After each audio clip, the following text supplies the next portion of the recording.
अध्यक्ष महोदय, हे भाषण करताना माझे मन अत्यंत जड झाले आहे।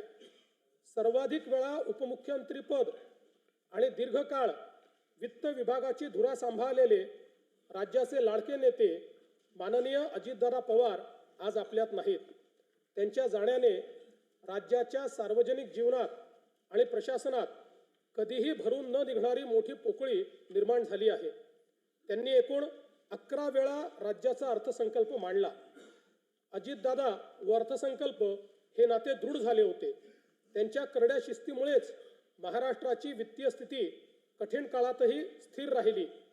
काम करणारा माणूस ही त्यांची ओळख आणि त्यांनी दिलेली विकासाची दिशा आजही आपल्याला प्रेरणा देत आहे। त्यांना श्रद्धांजली म्हणून सर्व मान्यवरांशी चर्चा करून त्यांच्या व्यक्तिमत्वाला साजेसे भव्य स्मारक उभारण्यात येईल।